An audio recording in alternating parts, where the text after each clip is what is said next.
this is Steve Rosenblatt. Welcome to the 2001 College World Series at Rosenblatt Stadium in Omaha, Nebraska.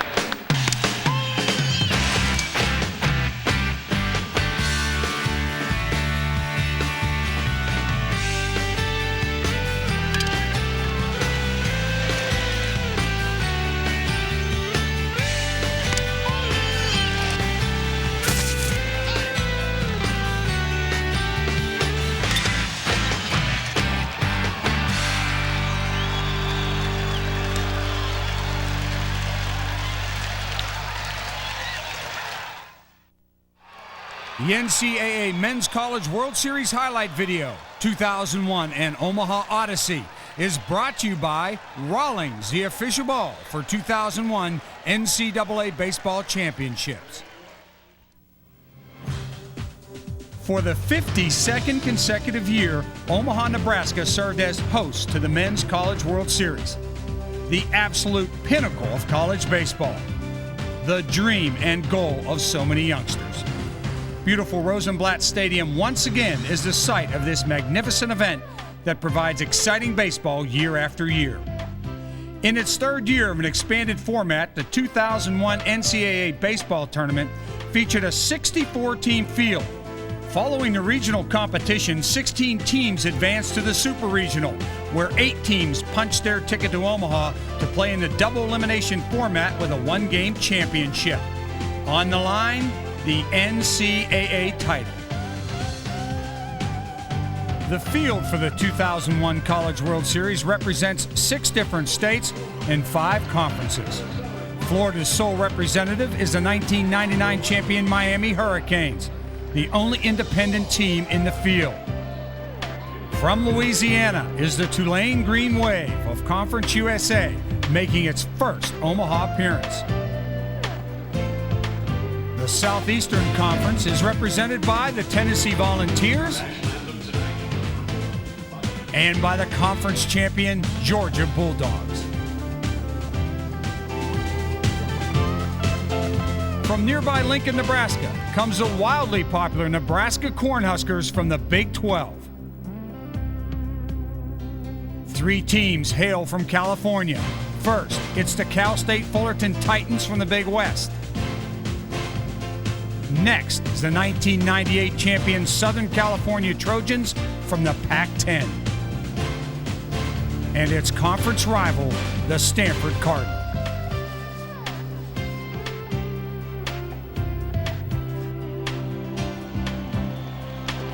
To start the 2001 College World Series, the city of Omaha and the state of Nebraska truly took center stage, as President George W. Bush was on hand to throw out the ceremonial first pitch. A longtime baseball enthusiast, President Bush made time in his busy schedule to show his support for college baseball in the NCAA. While his father played in the first 2 College World Series as a student at Yale, George W. is the first sitting president to attend this spectacular event.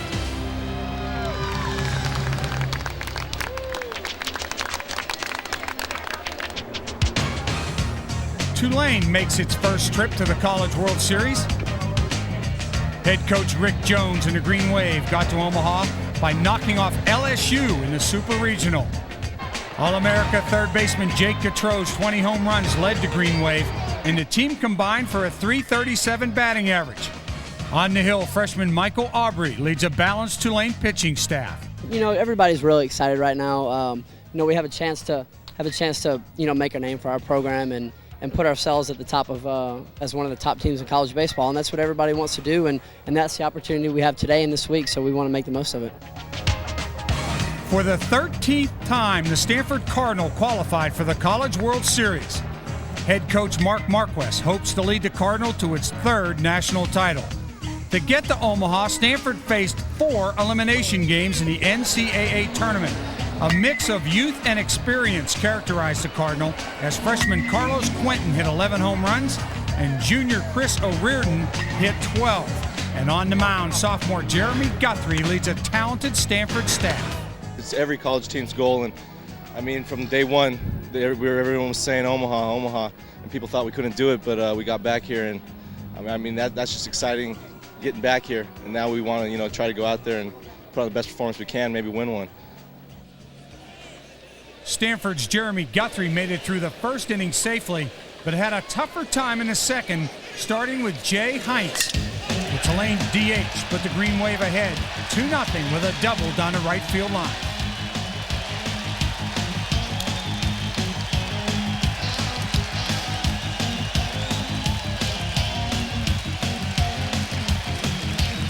Center fielder John Kaplan continued the second inning round.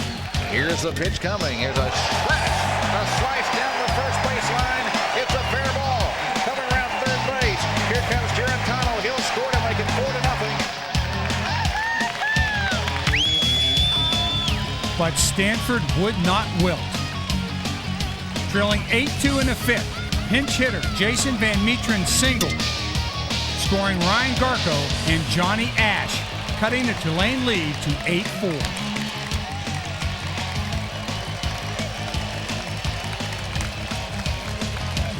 The Stanford comeback continued as Sam Fuld single scored Eric Van Zant, closing the gap to 8-7.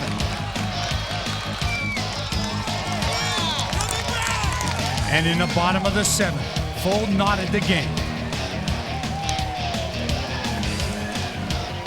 Sharon set, and here's a pitch to Fuld on the ground and fair down the right field line. That's going to tie this ball game. Van Metren scores. Van Zant racing around. The right fielder bringing in the throw. It's cut off by Juries, and Stanford has come all the way back. An 8-8 tie. With runners on the corners, Ryan Garko put the Cardinal on top. His single up the middle brought home Van Zant. Stanford would score 12 unanswered runs and hang on to win Game 1 of the College World Series 13-11.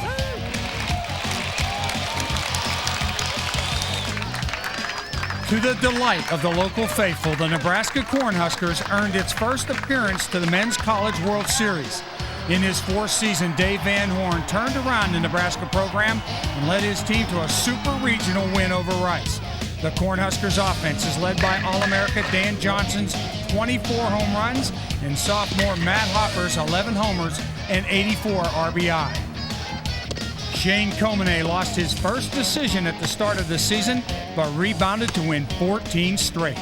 Being home for the Super Regionals and the Regionals, we saw a taste of how the fans were going to be, but you know, we never expected it to be this big at the World Series, and just being out here is a lot of emotion going through me right now. Three-time national champion Cal State Fullerton advanced to the College World Series for the 11th time. George Horton is making his second trip to Omaha as the Titans head coach. Cal State Fullerton is led on offense by sophomore Mike Rouse, who had 61 RBI heading into Omaha. Meanwhile, senior pitcher Kirk Sarlus led the Big West Conference with 15 wins and a 2.24 ERA. Cal State Fullerton jumped out to an early lead in the first as Jason Karopsy singled to left center, scoring David Bacani.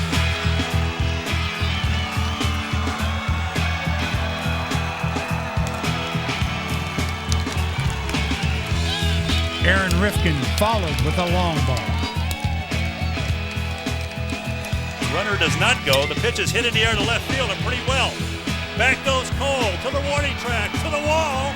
Aaron Rifkin is going the opposite way and giving Fullerton a 3-0 lead.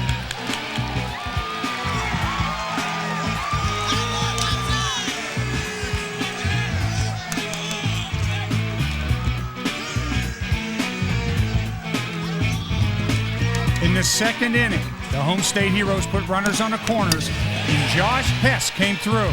The second baseman doubled to right, scoring Dan Johnson, and the lead was cut to 3-1.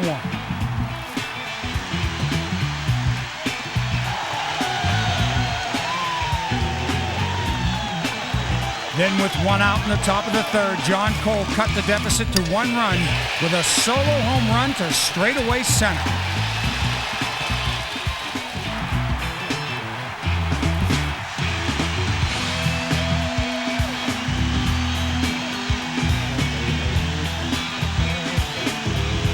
And 2 batters later, Matt Hopper gave the crowd a thrill. There's a long drive, way back, it might be, it could be, it's gone! Tie game,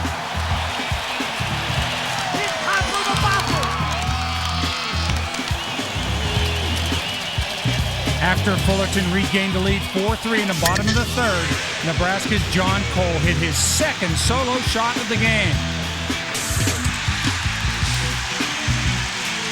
And once again, Cal State coach George Porton saw his lead slip away.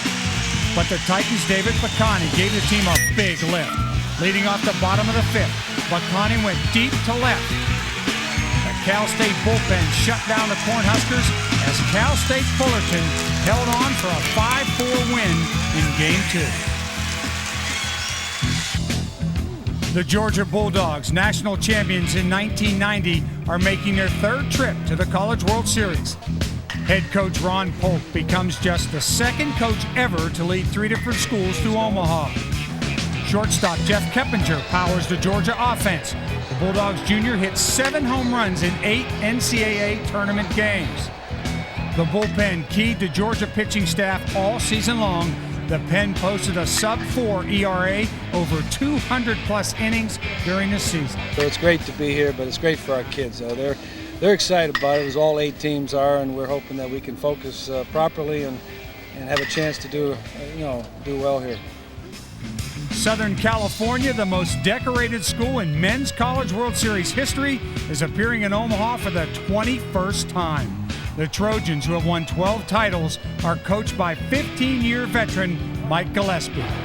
Shortstop Seth Davidson leads the Trojan offense.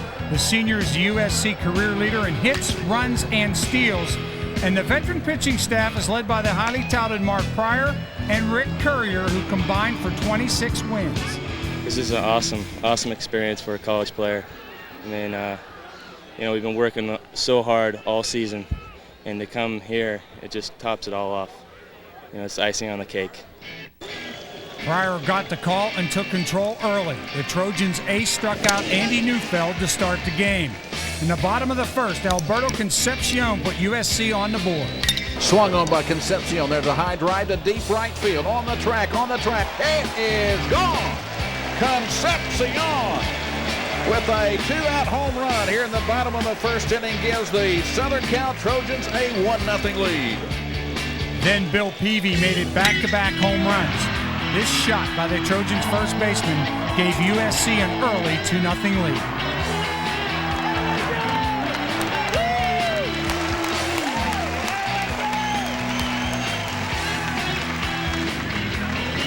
And again, Mark Pryor dominated the Georgia batters. The Bulldogs managed just 1 hit through the first 3 innings as the Trojans built a 6-0 lead.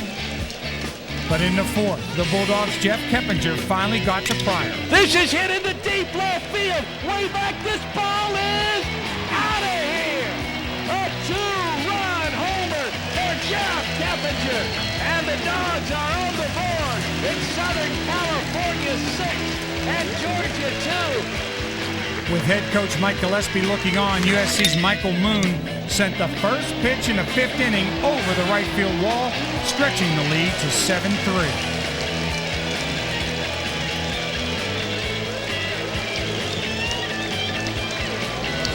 But the story for Game 3 was Mark Pryor.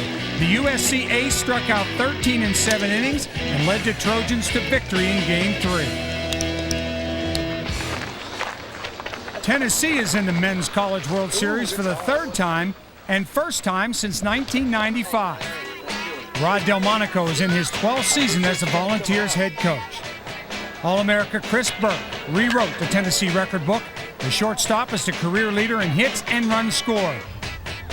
And junior Wyatt Allen leads the Volunteer staff with a 9-2 record. It feels unbelievable. In 1986, I came here with Florida State and fell in love with the place, as many have, and over the years. It's just, it's like the Field of Dreams, it's the Vatican of college baseball. And every time you come back here, you get goosebumps and you walk around in just amazement. It's just, it's what you dream about. The 3-time national champion Miami Hurricanes returned to Omaha following a 1-year hiatus. The 1999 champions are coached by Jim Morris, who has guided the Hurricanes to the College World Series in 7 of his 8 seasons. Speedster Javi Rodriguez leads the Miami offense with a .384 average and a team record 66 stolen bases. And on the mound, the Hurricanes have 3 pitchers with at least 9 wins on the season. It's great to be back in Omaha. It's just a place where college baseball is really taking roots all over the country. It's unbelievable the support they have, and I can't imagine it being anywhere else. And it's just great to be here. Miami looked to jump out early, and leadoff man Charlton Jimerson did just that. The Hurricane center fielder homered off Wyatt Allen, and Miami took a 1-0 lead.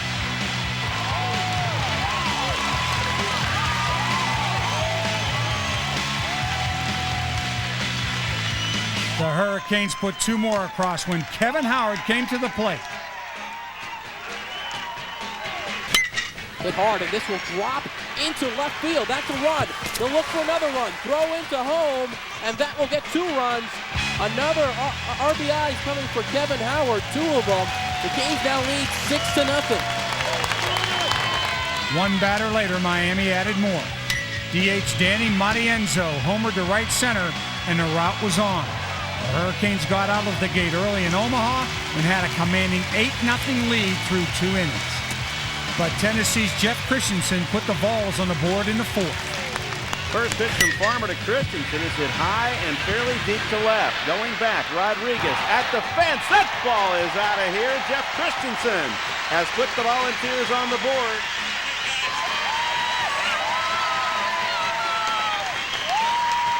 In the 6th, Tennessee chipped away at the Miami lead. With 2 on, third baseman Chris Bennett went deep, cutting the lead to 12-8.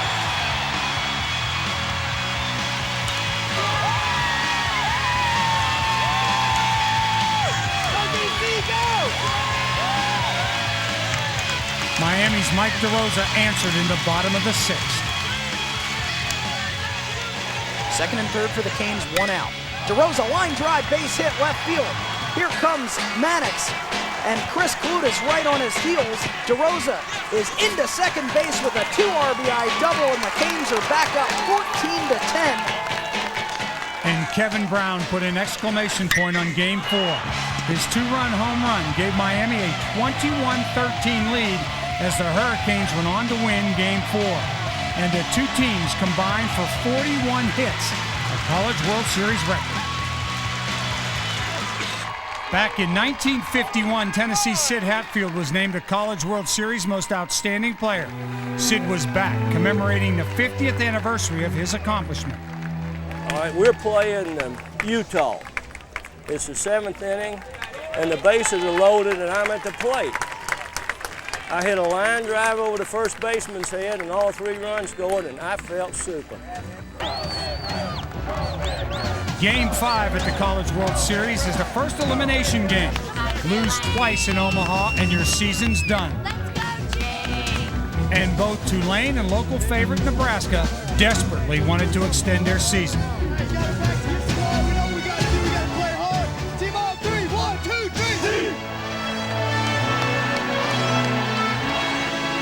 Tied 1-1 with 2 on in the 2nd inning, Nebraska's Adam Stern tripled the center, scoring Jeff Lacey and John Cole, giving the Huskers a 3-1 lead.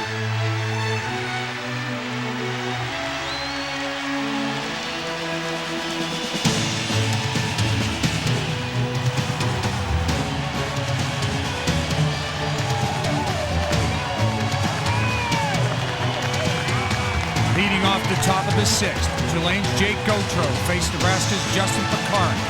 Green Wave third baseman won this battle, going deep to right and tying the game at 3.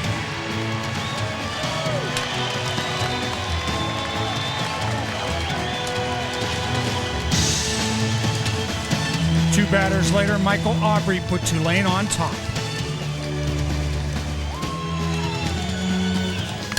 Ground ball up the middle, that is a base hit. Rounding third is Juries. He will score without a play. Tulane leads 4-3 as Michael Aubrey comes through with a big knock. After falling behind 6-3, Nebraska's Jed Morris stepped to the plate. Pitch is swung on and hit deep. Way back into right field. Bye-bye. Jed Morris hits a home run. 10 rows up in the right field bleachers, and the Huskers are within 2 runs. And after making it 6-5, Nebraska tried valiantly to keep their season alive.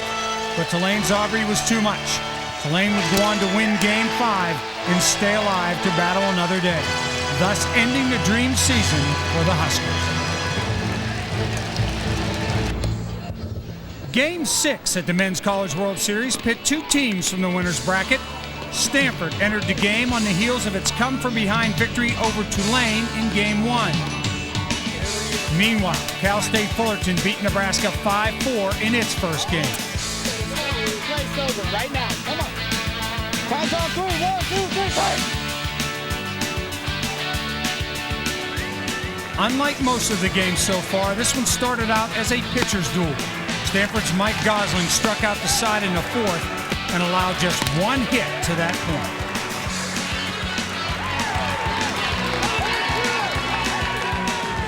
Meanwhile, Fullerton's Kirk Sarloos held his own, allowing just 3 hits through the first 5 innings. The game was scoreless going into the bottom of the 5th when the Titans' Louis L'Amour came to the plate. His drive to left barely cleared the wall, and Cal State Fullerton took a 1-0 lead.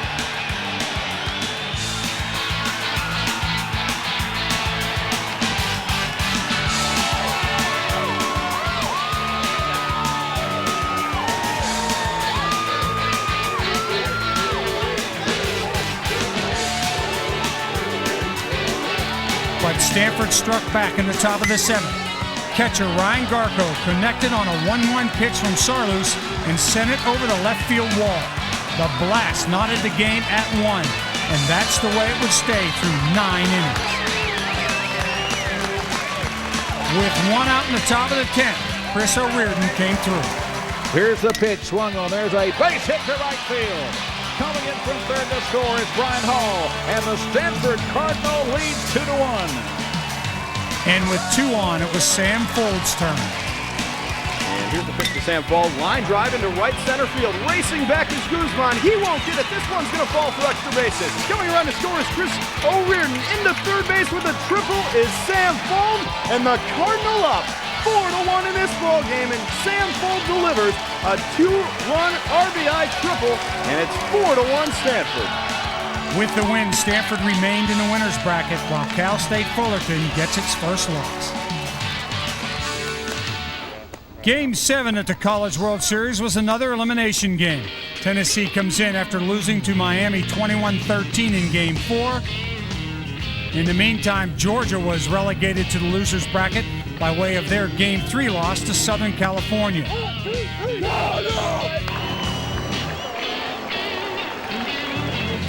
Leading 1-0 with runners on the corners in the top of the first, Tennessee built an early cushion as Justin Parker singled to right center, scoring Jeff Christensen.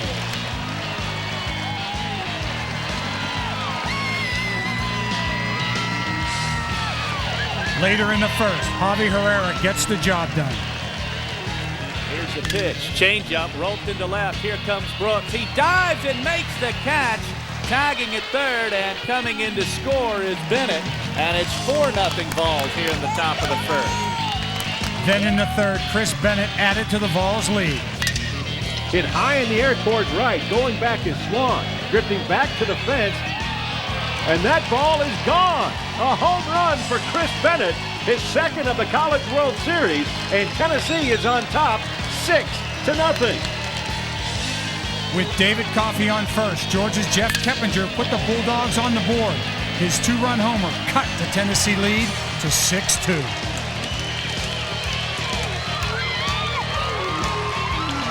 In the fourth, Doc Brooks kept the momentum going. This is Herman in the deep center field. Way back, this ball is out of here. Doc Brooks with a 2-run homer to put the Dogs on front 7-6.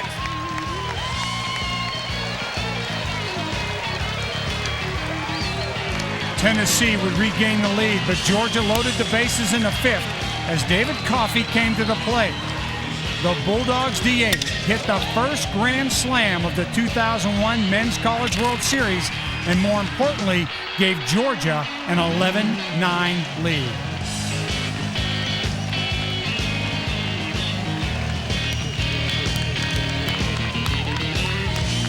Tennessee tied the game in the seventh and took the lead in the eighth. Hit high in the air towards center field, going back is Edge. He drifts to the track and can't come up with the catch. In fact, he's down on the track. Burt hustling around second on his way to third, and they're going to wave Burt to the plate. Throw to the cutoff man. The throw is up the line, and Chris Burt has scored on an inside the park home run. Then Chris Bennett benefited from some shaky fielding. Bennett set a College World Series record by going 6 for 6 in this game. And Javi Herrera iced it. Hit high in the air towards left field. Going back is Brooks, and he will watch that one sail into the stands. A 2-run home run for Javi Herrera, and Tennessee leads by 5. The win keeps Tennessee alive, while the loss signals the end to Georgia's stay in Omaha. Game 8 matched two teams from the winner's bracket as Southern California faced Miami. The Trojans won their first game against Georgia behind Alberto Concepcion's 5 RBI. Meanwhile, Miami scored 21 runs in winning its first game against Tennessee.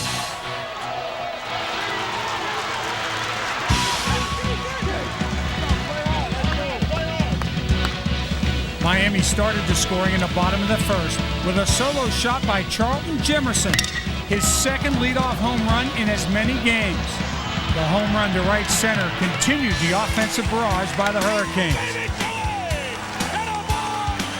In the top of the second, Miami benefited from some great defense. And it's hot foul. It's going to get out of play, I think. Over there to take a look and reach into the well and catch it. It's the first baseman, Kevin Brown.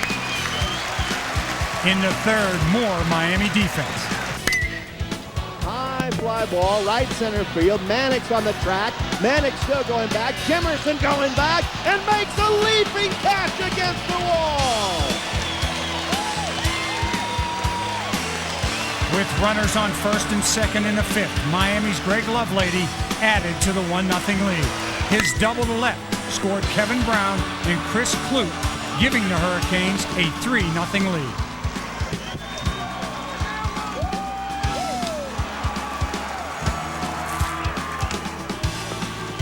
Finally, in the top of the sixth, USC got on the board. Alberto Concepcion's solo shot to left led off the inning and cut the Miami lead to 4-1. And with Anthony Lanetta on third, Josh Purcell closed the gap even more. Fly ball left field, well hit. This ball's gonna get out of here. A 2-run home run for Purcell. And the Trojans are right back in it.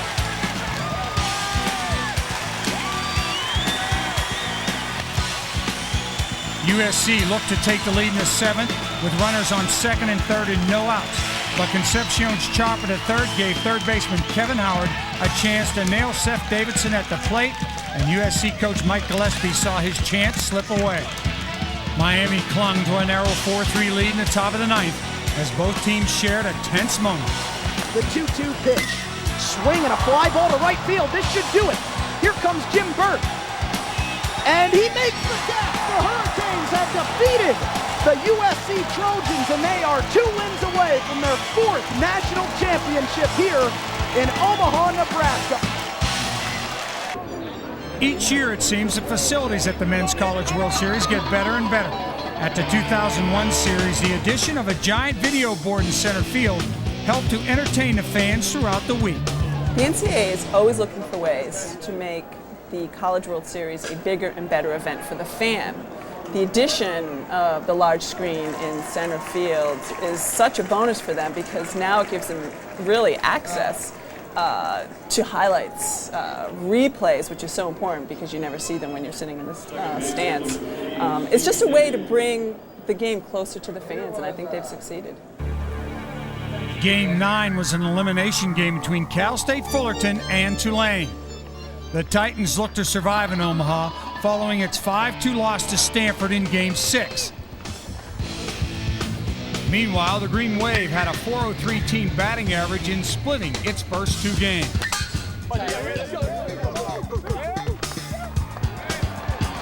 With Brett Kay on second in the second inning, Fullerton's Chris Stringfellow faced Tulane's Michael Aubrey. The Titans center fielder doubled to right center, scoring K, and the Cal State Fullerton Titans were off to a 1-0 lead.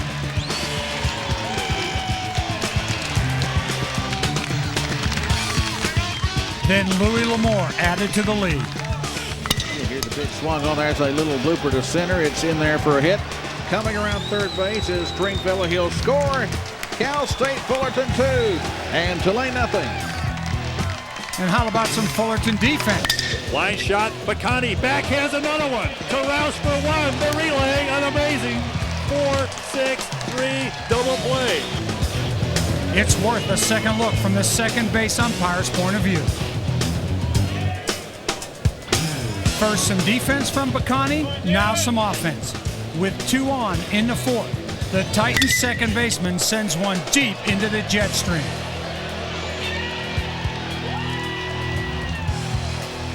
Bacani's family was delighted, and Bacani was clearly the star in this game, hitting 2 homers and driving in 5 runs.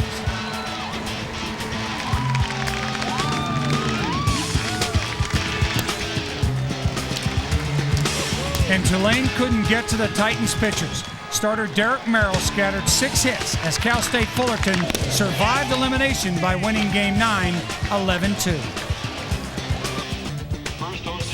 Game 10 featured Southern California versus Tennessee, 2 teams desperately looking to stave off elimination. As the College World Series progresses, pitching staffs get depleted, and Tennessee needed a strong outing from starter Wyatt Allen, and that's what the Vols got. Allen held the Trojans hitless through 3 innings. In the second, Tennessee put runners on second and third as Ryan Case came to the plate. Hit high in the air towards left. Going back is Self. Going to the wall is Barry. Ryan Case has put Tennessee on the board with a 3-run home run. His 3rd of the year, and the Volunteers lead 3-0. The Vols built a 6-0 lead before USC finally got on the board.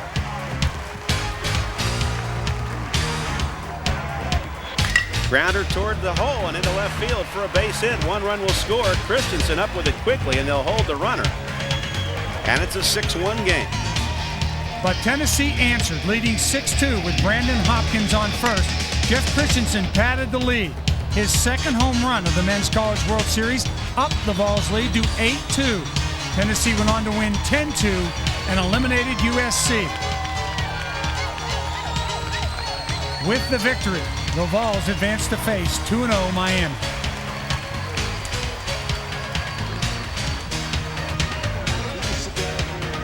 Game 11 at the 2001 College World Series matched 2-1 Cal State Fullerton versus 2-0 Stanford. The Titans must win Game 11 to force a rematch with the Cardinal, while a Stanford win would move the Cardinal into the championship game. Jeremy Guthrie got the call for Stanford, looking to bounce back from his poor outing in Game 1 versus Tulane. And he started the game facing the hero from Game 9, David Bacani. Guthrie won this battle and set the tone for the Cardinals. This game was scoreless until the bottom of the 3rd. Here's a pitch swung on. There's a drive to left center field. It might be out of here. It could be. It is a home run for Brian Hall, and it's a 1-0 Stanford lead here in the 3rd inning. Then in the 4th, with runners at 2nd and 3rd, Andy Topham singled up the middle, scoring Ryan Garco and Carlos Quentin, giving Stanford a 3-0 lead.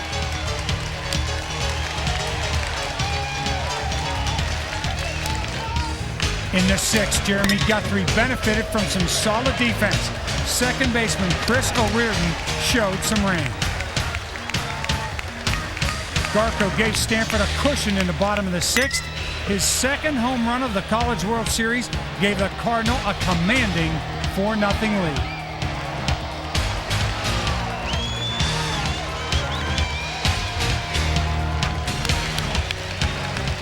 Finally, in the 7th, Cal State Fullerton threatened. Mike Rouse gave the Titans hope. Here's the pitch to Mike Rouse. Swung on and crushed to deep right field. And this ball is going to be off the wall on a hop. 1 run is in to score. Kay is being held up at third base. It's an RBI double for Mike Rout.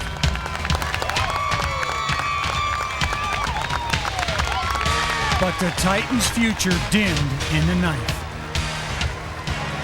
Facing Stanford closer Jeff Brooks, Brett Kay couldn't keep the flame burning. Brooks picked up his third save of the week, tying the College World Series record as Stanford won 4-1 and advanced to the championship game.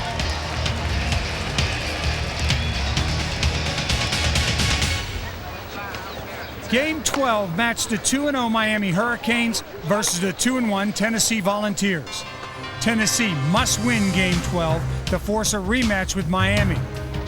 But if the Hurricanes win, they'll move on to face Stanford for the championship.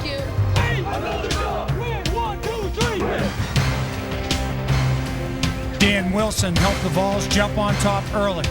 With Javi Herrera on first, Wilson doubled the left center and gave Tennessee a 1-0 lead.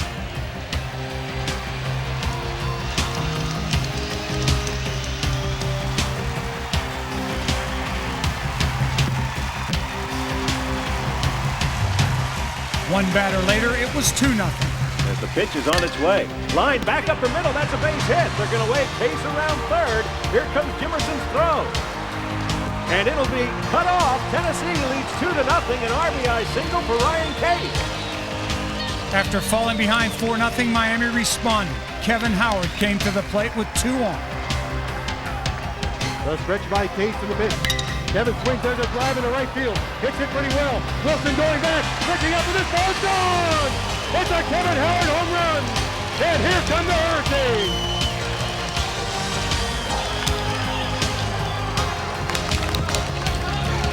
Then Danny Matienzo made it back-to-back. In seemingly the blink of an eye, the Hurricanes stormed back and tied the game at 4.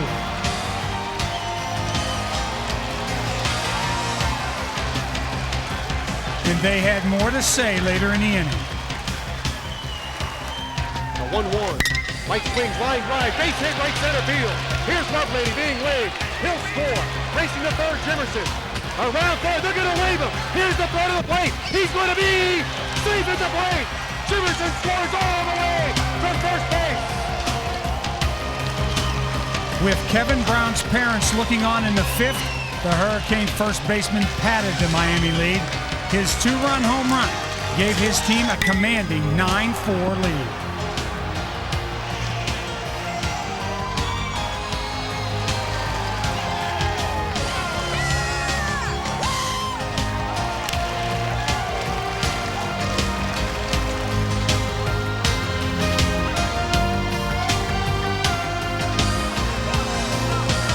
And the defense was just as impressive. Charlton Jimerson thrilled the crowd once again with some spectacular defense.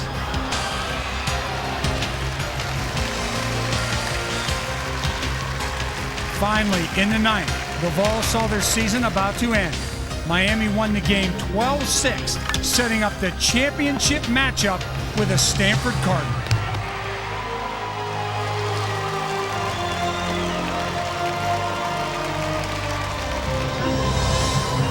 The championship game of the 2001 Men's College World Series. Stanford versus Miami, 2 teams with a vastly different makeup. The Hurricanes roster contains several players who experienced the thrill of victory in the 1999 College World Series. Stanford, on the other hand, has almost no returning veterans from its 2000 runner-up team. Last season, Stanford was so close to its 3rd College World Series championship before falling to LSU in the bottom of the 9th. Coach Mark Marquez has his young Cardinal back in the championship game looking to take the next step. And Mike Gosling takes the hill in front of a defense that has only 1 error in 3 games in Omaha. Miami entered Omaha on a tear and has now won 16 straight entering the championship game.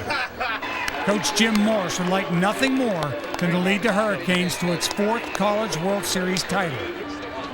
The call to the mound goes to senior Tom Farmer. With more than 24,000 in attendance at Rosenblatt Stadium, these 2 teams, with 32 combined appearances in Omaha, were set to put their game on the line.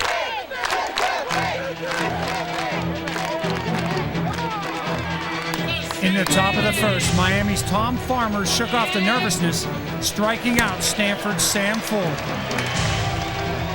In the bottom of the first, the Hurricanes threatened, but Stanford's Mike Gosling got out of the jam with a big strike. Then some defense in the third. Here's the 1-0 swung on. Hot shot to the hot corner. Howard Fields throws to second. They have one to throw to first. Rock and roll. Double play. The Canes get out of the inning. Miami threatened again in the bottom of the third. With runners on first and second, Danny Matienzo sent a routine fly ball to right field. But Stanford's Carlos Quentin lost the ball in the sun, allowing Javi Rodriguez to score, and the Hurricanes fans saw the Cardinal gift turn into the game's first run.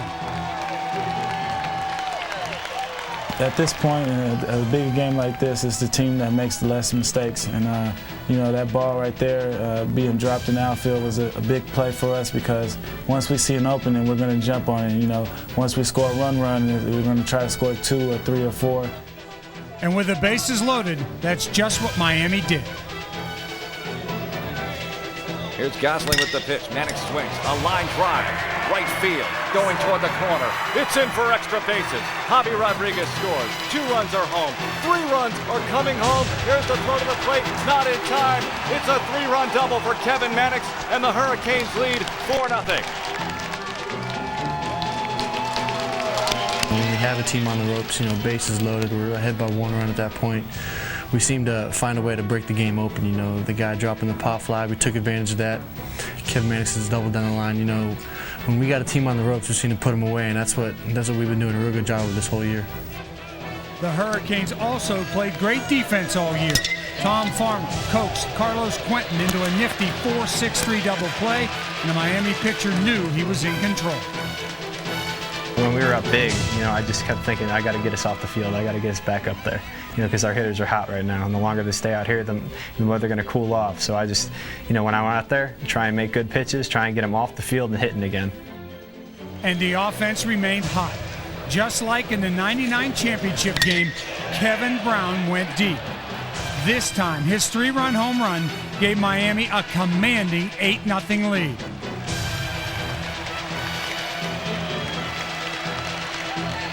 Mark Marquez and his Stanford team saw their dreams slipping away in stunning fashion.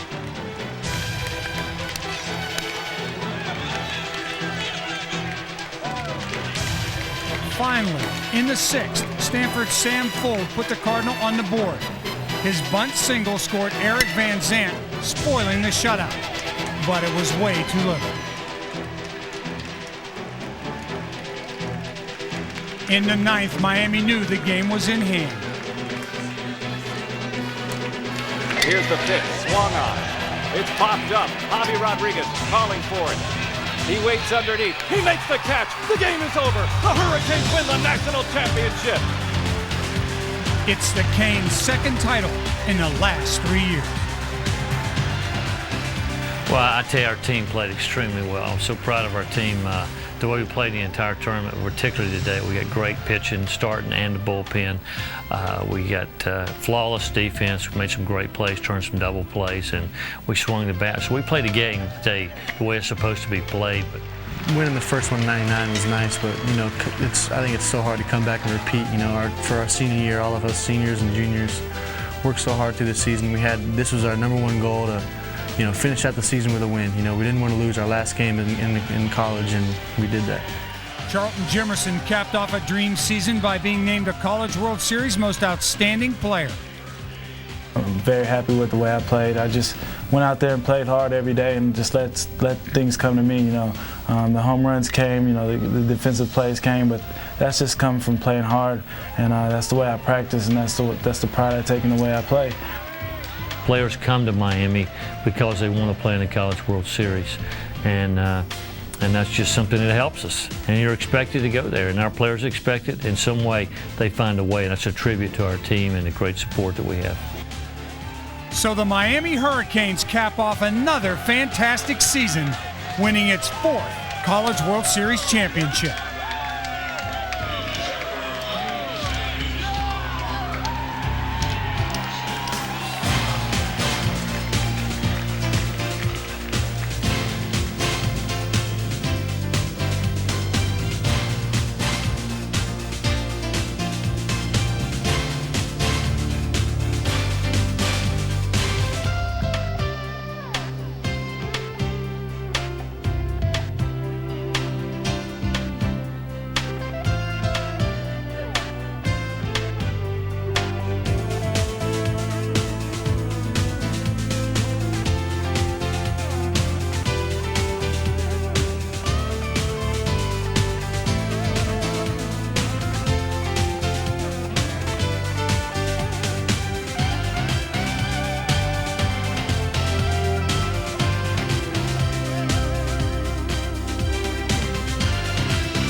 It's definitely been a memorable experience, and just like to thank Rawlings and the NCAA for making this all possible. It's the 2001 Home Run Challenge presented by Rawlings. As they prepare the field, the fans get their gloves ready, the Hall of Famers give last-minute advice, and 8 players representing Divisions 1, 2, and 3 focus on the fence at Rosenblatt Stadium. Each player gets to choose between a Rawlings aluminum bat and a Rawlings wood bat, with a half-point bonus given for a home run with a wood bat. The Home Run Challenge consists of 3 rounds, with the leaders of each round advancing.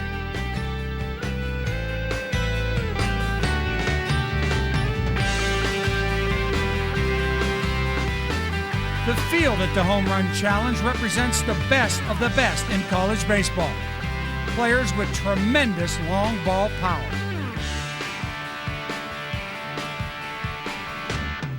Kevin Mitchell from McNeese State started the home run barrage. Mitchell led the Southland Conference with 19 home runs. Yeah, I mean, it's just great just being here with each one of them, and this is one thing that I'll never forget in my entire life. I mean, it's a great experience, and it's just unbelievable. Mitchell set the pace early with 4 home runs in the first round. Next was Josh Stewart from Division II Mount Olive. Stewart hit 19 home runs on the season. I think this event really puts an exclamation mark on the end of all our seasons because we are all seniors.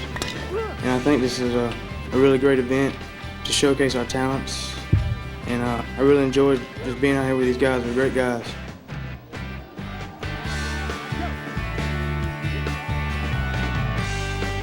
Even Lou Brock was impressed with Stewart's 4 home runs. Next was Alabama's Aaron Clark from Division I. The Tide's first baseman had 20 homers and 70 RBI on the season. Just to be here with all these guys and be considered one of the top hitters, I guess, in the nation. I mean, just amazing experience. I'll never forget this. Just 1 long ball in the Home Run Challenge, but a lifetime of memories. Everybody back at home with Crossy, and everybody up there in Edmond, Oklahoma, try to make something happen. Ray Danzy was up next. The Lone Star Conference Player of the Year hit 21 home runs for Central Oklahoma. It's just an honor to know that feeling and have an opportunity to come here and showcase yourself. People pulling for you and know that you are considered as one of the top hitters, power hitters in the nation. It's just an honor to be here. Danzy's appearance certainly put Central Oklahoma on the map. From Division I Marshall is Jason Brooks. He set a school record with 23 home runs this season. It's an honor to be here, first off, and you could tell by the way the kids acted, you were already, you've already shown what you can do just by being there. They wanted our autograph before anything happened, and it's just unreal. Brooks' 2 home runs are enough to qualify for the semifinals. Got you one man, got you one Bev. The final hitter in the first round was Northern Iowa's Ryan Bruner. The Missouri Valley Conference Player of the Year hit 25 home runs this season. This has been a great week. Rawlings does a great job with us, ESPN. It was awesome being out here and being with all these guys. It's just awesome. I mean, this is what college baseball is about.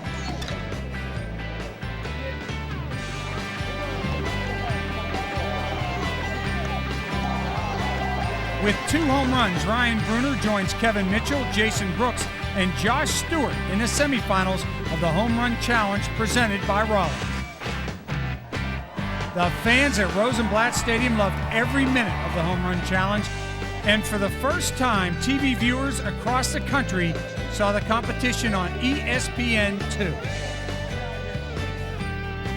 Jason Brooks led off the semifinals in fine fashion. The Marshall slugger cranked 4 home runs in the second round.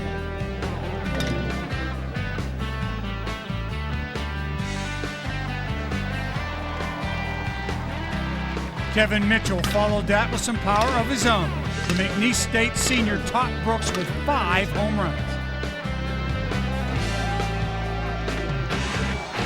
Then Ryan Bruner brought his Rawlings bat to the plate. The Northern Iowa left-handed hitter matched Mitchell's 5 homers.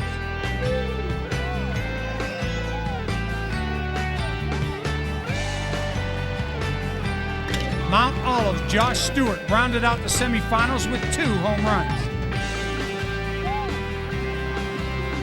And the field was trimmed to 2. The nerves, are they settling down now that we're into the finals? And is this kind of a dream come true for you? Oh, definitely. It feels great out here now. I got it going a little bit and it feels awesome. Comfortable, the crowd's awesome. It's great. How about Wood's strategy into the finals now? You thinking about it? I have no idea yet. Maybe, maybe not. Thanks a lot. Good luck. During the competition, Rawlings was proud to name Southern California's Mark Pryor as the Rawlings Division I Player of the Year. Mark, on behalf of the American Coaches Association and Rawlings Sporting Goods, it gives me great pleasure to present you with the Player of the Year award for Division I colleges.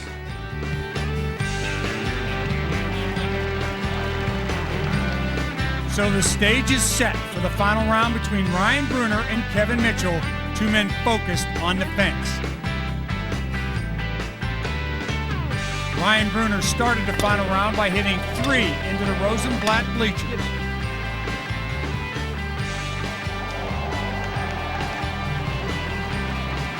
With Bruner applying pressure with 3 home runs, Mitchell's bid to win the championship fell short.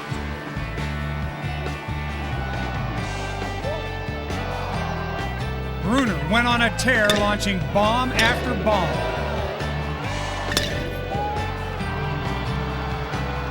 One more and I'll go Wood.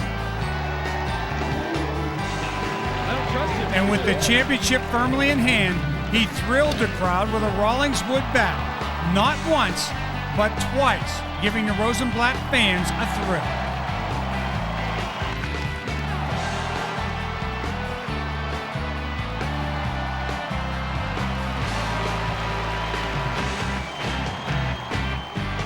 I got in a real good groove. The BP pitcher did a great job. He found where I liked him, and he started throwing it there and kept it right there. And I don't know, I guess it was one of those grooves, he just couldn't miss it. So for 2001, Ryan Bruner is the champion of the Home Run Challenge presented by Rawlings.